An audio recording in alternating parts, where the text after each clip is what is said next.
In this video, we're going to be checking out this section. I was originally going to break these into two, but I think we'll be okay with one. We're going to look at backup settings, iTheme sync settings, and some email settings. So what we want to do is we keep a monthly backup of every client website, and that goes to, I think it rotates every, I have to look, 4, 5, 6, to go 6 months back, a monthly snapshot in our Amazon S3 account. So if we have it, we click, S3. Daily backup means, does the client have a daily backup? The client should have a rotating daily backup of 7 days. Sometimes if the sites are huge, they'll have 3 or 4 days, but that's fine. Now, iTheme Sync is the product that we use we can update things all at once. And this is to see if the main WordPress email goes to the client or to me, and same thing to the Backup Buddy email go to me or to the client. Things to know here though, iThemes.com makes Backup Buddy. That's the plugin that we use. The client pays, I think, $80 a year for Backup Buddy. It includes 1 gig of storage with what's called Stash, iTheme Stash, which is, again, a gig of free storage space. So if it says here S3, that means it's going to our monthly S3. If it says yes, that means it's going to the client's daily backup. DS3 means that it's going to ours. And again, I'm not going to not have a client backup just because they haven't done it, haven't purchased a license yet or it's expired. So these are kind of a temporary holding thing. This means expired and we have to notify them to renew it. So, okay, so let's go ahead and check this out. So here we are in Oaktree Poway. And let's go to our dashboards and take a look at Backup Buddy. Okay, so configuring Backup Buddy we're going to do in a different video, but this is just to take a look to check it. So we come here under Backup Buddy, and you can look under, first of all, under Schedules, where you're going to see what we need to see.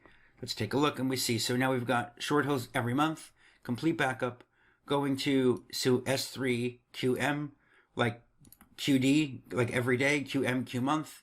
So, and we can just look here and say, great, this is running. So, fantastic. So we'll come back here, and we know that this is good. So let's make this orange as well, since orange in this section means it's good. S3. Great. Now let's take a look and see what's going on with the backup. So iSHD DS3. So that means it's going to our Amazon S3, but not to the client. So the client really needs to get a license for this. Let's take a look at the schedule. It's running once daily, and you'll look at configuring schedules later, but this is what it's supposed to be, enabling it to run and delete local backup after remote. So we've got that taken care of. So here they're doing DS3, and if it's DS3, that really means that they've got to get their own license. Let's do DS3. Okay, and so we can put a note of that. Let's make DS3 into a lighter shade of orange just so we know that we're doing it. That's not too light, so let's come back to maybe a different one. That's good for now. Let's take a look now at iTheme Sync. iTheme Sync is the product that lets us go ahead and update multiple websites from one location, which is fantastic. So let's take a look here. If we go to plugins, we're going to see plugins. There we go, iTheme Sync. Now, just because it's activated doesn't mean that it's actually configured to set to go to us. I mean, certainly you can sync to your own. So the fact that the client syncs to us is something that we have to check. And under that, you can go to Settings, iTheme Sync, and then in iTheme Sync, you're going to see Sync User Shorthills 339. That's us. So that works well. We can come here then. This is going to be a yes. Let's just copy and paste. Now let's just take one last two things here. Email to client and Backup Buddy. The main email should really be going to a client unless we think otherwise. Under Settings General, there are cases where, yeah. So this is his wife. No way for you to know that, but certainly you could note that and say, hey, that's who it's going to. So that goes to the client. So that's great. Email to client, yes. And then Backup Buddy, we used to have Backup Buddy set to do notifications.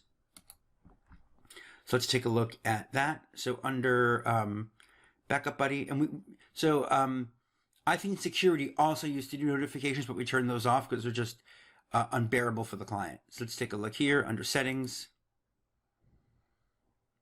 And we're going to see error notifications actually still go to Jason Hamill, which they shouldn't go. That's the old doctor there. So we can actually leave it to the default. Blank for the default. Fine, we'll just leave it here for her. This is the wife. And actually, we don't want to get these a lot, but what happens is it works out well because it keeps the clients in touch with us. Because sometimes these will fail, and it just keeps us on their radar. So we have that error notification is set to the client. And again, remember, by default, if we leave it blank, it's going to go to whoever is in that section in the, so let me just save this. But if we left it blank, it says here, blank for the default notification then goes to the person who's listed under general, which is her as well. So we can mark that as yes, it goes to the client. And you can see here when it says DAW, that means it goes to us, it goes to me. We'll find a different color for that. Actually, no, we'll use this color. We'll use the that kind of shaded color here. So let me actually make that so we have it when we need it later. DAW, because I know this is probably still the case with this client. Okay, so now we've gone through checking the status of the backups, iTheme sync, email to client, and backup buddy emails to the client.